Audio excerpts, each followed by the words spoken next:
Bonjour, bonjour et bienvenue sur KTV en direct à la télévision, à la radio et sur les réseaux sociaux pour ce temps de parole consacré aux sages-femmes qui sont en colère encore une fois. Et pour en parler, nous recevons Mathilde Lozano. Bonjour. Bonjour. Merci d'être à nouveau présente ce matin. Alors, on a appris vendredi dernier, vous étiez en grève. Pour quelles raisons? Alors, toujours les mêmes raisons. La nouveauté depuis la dernière fois, c'est qu'on a eu enfin le rapport de l'IGAS qui avait été demandé par le gouvernement, donc qui nous avait été promis pour le mois de juin et qu'on a eu seulement au mois de septembre. Puis on a eu une allocution avec M. Véran lors d'une visioconférence le 16 septembre. Donc, tous les deux ont été décevants pour les sages-femmes. M. Véran a encore fait preuve de mépris face à la profession. Donc carrément. Quand il parle de nos revendications, déjà il n'en a gardé qu'une, c'est qu'on demande à être augmenté de salaire. On a quand même d'autres revendications qui sont des moyens matériels et humains pour travailler en sécurité et arrêter de mettre en danger les femmes et les enfants. On a demandé un statut médical. Lui, il nous propose de nous recréer un statut encore différent des autres. On ne demande pas d'être à l'écart des autres, on demande d'être avec les professions médicales. Et de là découlera effectivement l'augmentation de salaire, mais en rapport avec nos compétences et les risques qu'on prend tous les jours. On demande une refonte des études de sage-femme, réfléchir à une 6e année d'études, à créer un corps d'enseignants-chercheurs et nous laisser vraiment une vraie place dans la recherche en maïeutique. Ça ne se résume pas juste à une augmentation de salaire qui nous a proposé et qui correspond à 22 points d'indice, alors que le rapport de l'IGAS lui demandait 175 points d'indice. On est loin en fait de l'indice, hein. Vous étiez déjà venu sur ce plateau, il y avait déjà eu un mouvement de grève, vous espériez que les choses allaient changer, là on se rend compte que ça ne bouge pas. Et en plus, on se demandait si vendredi, après l'action de grève, ça allait enfin marcher, enfin avoir une réaction pour pouvoir reprendre le travail aujourd'hui, mais apparemment pas. Hein. Alors, la grève a commencé vendredi pour tous les modes d'exercice, donc libéral, hospitalier et territorial, donc PMI sur Mayotte et dans les sages-femmes du privé aussi en métropole, puisque c'est une grève nationale. Ouais. Elle s'est poursuivie tout le week-end et la décision a été prise hier soir de la poursuivre aujourd'hui au CHM, car il y a eu beaucoup de menaces de la part de la direction auprès des sages-femmes, leur disant qu'elles étaient irresponsables de laisser des patientes dans le couloir et de ne pas les prendre en charge, sachant qu'en temps de grève, on est en service minimum, donc les patientes ont été prises en charge dans le cadre de l'urgence. C'est ça qui est important à préciser, c'est que vous n'êtes pas non plus en train de rien faire, parce qu'on ne peut pas ne rien faire quand même. Mais il y a un minimum qui est assuré, alors qu'eux vous disent le contraire, la direction apparemment. Ils essayent de prendre les sages-femmes par les sentiments. Ils savent très bien que dans les professionnels de santé, souvent ce qui fait défaut, c'est qu'on a un esprit professionnel surdéveloppé et que du coup, quand on nous met en face des femmes qui sont dans le couloir, oui, forcément, d'habitude, on replie bagage, on se dit oui, effectivement. Sauf que là, la grogne est tellement intense que ça ne suffira pas, d'autant plus que cette même direction n'est pas dérangée par les femmes dans le couloir en temps de période de rush. C'est en partie de leur faute, hein, si les locaux ne sont pas adaptés pour le nombre de naissances qu'accueille Mayotte. Pourquoi pendant 6 mois de l'année, ça ne les dérange pas quand c'est de leur faute, et quand pendant 3 jours, les sages-femmes se mettent en grève pour des raisons légitimes, là, ça les dérange. Enfin, du coup, ça a juste augmenté la grogne, et du coup, les sages-femmes du CHM attendent des négociations et des vraies actions. Mais vous l'avez demandé déjà vendredi, mais vous êtes rendu compte que la direction remet la faute sur vous. Est-ce que vous pensez qu'en continuant le mouvement aujourd'hui, ça va changer les choses ou est-ce que ça va envenimer les choses?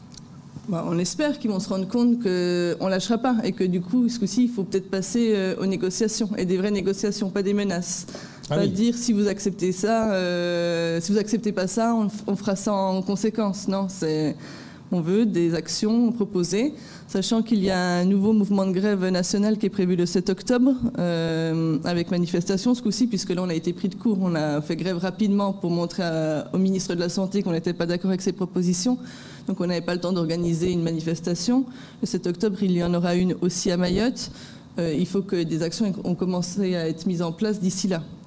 On a l'impression que vous vous sentez incomprise de par le gouvernement, avec Olivier Véran, vous l'avez dit, et de par la direction du CHM. Il y a vraiment deux entités importantes, apparemment, qui ne vous soutiennent pas, d'après ce que vous dites. On aimerait être soutenu par nos directions respectives, que ce soit pour les libérales que l'ARS se mobilise, pour les territoriales que le vice-président en charge du social se mobilise. On attend un rendez-vous, on espère avant le 7 octobre. Et au niveau du CHM, effectivement, que la direction montre au ministère qu'ils sont d'accord avec nos revendications. qu'elles sont légitimes. C'est les mêmes qu'on a depuis des années, on ne change pas. On maintient qu'on veut prendre en charge les femmes et les enfants de manière appropriée, d'arrêter de les mettre en insécurité tous les jours. On a alerté pendant plusieurs mois sur le mal-être des sages-femmes. Là, on arrive à un moment où tellement de sages-femmes se sont réorientées que cet été, plusieurs maternités de France ont été en sous-effectif. Plusieurs libérales n'ont pas trouvé de remplaçante. Il y a des cliniques privées qui ont dû fermer faute de sages-femmes. Je pense qu'il est temps de comprendre qu'il faut redonner de l'attractivité à ce métier pour qu'on puisse travailler correctement et qu'on arrête de mettre les femmes et les enfants en danger dans un des moments qui devrait être l'un des plus beaux de leur vie. Justement, les sages-femmes à Mariette, on en est où? Il y en a assez, pas assez? Comment ça? On n'en a toujours pas assez. Ouais. Encore une fois, que ce soit à l'hôpital, en territorial ou en libéral, on manque énormément de sages-femmes. Celles qui sont présentes, du coup, fatiguent forcément. Quand on a un rythme soutenu tout le temps pour remplacer celles qui ne sont pas sur le territoire, c'est fatigant. Comme vous l'avez dit, les naissances augmentent. Hein, ça a fait la une de la presse. On parle de 9000 là, depuis le début de l'année. Oui, ça explose. Ça explose. Et le nombre de postes, lui, n'explose pas. Donc, oui, c'est pas relatif. Ouais. Voilà. Ouais. Forcément, plus on aura de femmes sur le territoire, plus il y aura de naissances. Donc à un moment, il va falloir réévaluer le nombre de sages-femmes. Et même au niveau national, les décrets de périnatalité datent d'il y a 20 ans. C'est eux qui régissent le nombre de sages-femmes qu'il y a dans les maternités pour le nombre de naissances. Il va falloir les revoir parce que les compétences ont changé. Monsieur le ministre nous le dit clairement en disant vous plaignez pas, je vous ai donné de plus en plus de compétences. C'est pas ça qu'on dénigre, c'est qu'on a de plus en plus de compétences, mais pas plus de personnel et pas plus de salaire. Par contre, on a de plus en plus de responsabilités, effectivement. C'est ça que vous dénoncez aussi, hein, l'attractivité au niveau, vous l'avez souvent dénoncé, au niveau des salaires qui est très bas par rapport à ce que vous faites, par rapport à d'autres également, c'est très compliqué. Et là, bon, ils vont un peu dans votre sens, mais pas assez. 20 points de plus, c'est pas grand-chose, alors que voilà, on part là-bas, on passe la barre des 100. Est-ce que vous allez demander justement à rencontrer les gens, mais pour également dire non, attendez, les points, c'est pas une vingtaine de points qui va changer la chose? Oui, là c'était vraiment, voilà, c'est un peu ce que vous méritez, 22 points, ça s'arrête là. Alors déjà, il parle beaucoup des hospitalières, il n'y a pas que des sages-femmes hospitalières, on sait très bien que diviser pour mieux régner, ça a toujours fonctionné. Ce qu'il ne s'est pas rendu compte, c'est qu'il a encore plus uni les sages-femmes. Enfin, sur cette grève, les sages-femmes sont toutes unies, toutes, que ce soit toutes mobilisées. Ce vendredi et ce week-end, toutes les sages-femmes étaient en grève. Enfin, toutes les modalités de sages-femmes étaient en grève. On est toutes unies et on va se battre pour que M. Véran change son discours. Ça peut durer combien de temps? Jusqu'à ce qu'il change de discours, vous allez continuer la grève? Alors du coup, on va voir déjà en fonction de ce qui se passe aujourd'hui. Ouais. C'est sûr et certain que le 7 octobre, on se mobilisera. De toute façon, pour les revendications nationales, parce qu'elles ne seront pas atteintes d'ici demain, on en a bien conscience. Et poursuivre le mouvement qui se passera en métropole. Et après ça, on verra. Mais là, vous demandez quoi? Vous demandez un rendez-vous à la direction du CHM pour les voir aujourd'hui, discuter? Alors, on attend, oui, qu'ils proposent les négociations. Mais vous l'avez demandé vendredi et ils vous ont dit que vous étiez inconsciente, entre guillemets, j'entends. Hein. Est-ce que vous pensez qu'ils vont changer de discours aujourd'hui? On espère que de tenir sur ça n'a jamais, sur les dernières grèves, c'était une journée. C'est ça. Là, ça fait 4 jours. Les sages-femmes sur le terrain ont bien tenu face à la direction. On espère qu'en retour, ils vont se rendre compte que, effectivement, les sages-femmes sont indispensables dans un hôpital. Quand elles sont en sous-effectif, ça déborde et que la prise en charge n'est pas la même. Ça, ils le savent bien, la direction, non? Ils savent bien que de toute façon... Est-ce que vous avez peur qu'ils jouent sur l'usure? Parce que c'est peut-être une politique, des fois, dire à un moment donné, c'est bon, elles vont lâcher prise? On espère surtout qu'ils admettent que nos revendications sont légitimes et qu'il faut en parler. Et c'est que là, vous êtes importante. On en a beaucoup parlé, évidemment, avec cette natalité qui augmente. Samedi, il y a eu une réunion qui s'est déroulée du côté de Tsunzu.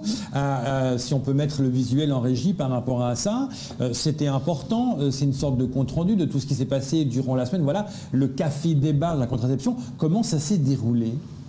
Alors du coup, j'ai été co-animatrice parce qu'en tant que sage-femme, on a toute notre place dans la contraception. Hein. Évidemment. Mais encore une fois, que ce soit du côté gouvernemental ou même de l'ARS à Mayotte, ils ont un peu oublié les sages-femmes dans la campagne de communication, alors qu'on est en première ligne.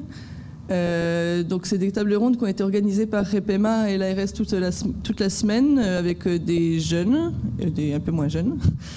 Et du coup, samedi, c'était... à la base, c'était à l'intention des mineurs, mais avec l'histoire du pass sanitaire, ça n'a pas été possible pour eux. Déjà, le fait de se déplacer sur Tsunzu et pas de pass sanitaire pour la plupart, ils étaient peu présents, donc c'était des professionnels qui étaient dans la salle. Et du coup, on a fait la conclusion de toutes ces tables rondes, ce qui avait pu être dit, et du coup, par rapport aux freins, par rapport à ces jeunes, d'accéder à la contraception. Donc, des fois des fausses croyances, des fois un manque de connaissances, et des fois la peur avec le tabou familial, etc. Mais ce qui est dommage, c'est que la cible n'a pas été atteinte. Parce que vous adressez aux jeunes, ils n'ont pas pu venir. Alors, c'était retransféré sur Facebook en direct, sur la page de Repema.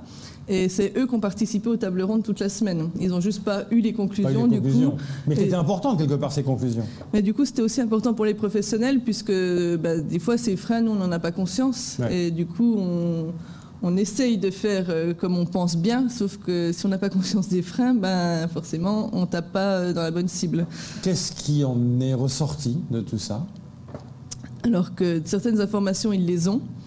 Que, par contre, ils ont vraiment peur de parler de sexualité et de contraception avec leurs parents. Okay. Voilà. Ça, c'est un peu général. Mais toujours pas forcément, ça gêne un peu. Et je pense qu'on interrogerait les parents de l'autre côté, ils nous diraient oui, mais on ne sait pas quel mot utiliser et comment faire. Donc il faudrait peut-être réfléchir justement à des groupes de travail avec les parents maintenant. On a vu aussi qu'il y avait une différence entre filles et garçons. Enfin, les garçons pensent que c'est que l'histoire de la fille de s'occuper de la contraception. La fille estime que c'est aussi aux garçons, ce qui est la réalité. C'est pas parce que la pilule ou l'implant, c'est la fille qui le met que c'est que son problème. Mais vous ne pensez pas que c'était aussi adressé, sachant que la natalité, les 3/4 ne sont pas mahorais. C'était plutôt adressé à cette population-là qui, elle, on se rend bien compte que la natalité, parce que les Mahorais, ils ont compris la campagne 1, 2, 3 basses il y a longtemps. Il y a peu de Mahorais qui ont plus que 2, 3 enfants.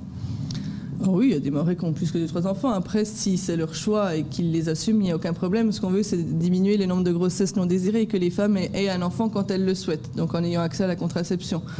Après, le nombre d'enfants qu'ont les personnes, si elles le souhaitent, c'est pas un problème. Là, la semaine de la contraception, on avait décidé de faire plus sur la jeunesse, donc qui n'a pas profité de la campagne 1, 2, 3 basses, vu qu'elle date il y a plusieurs décennies maintenant.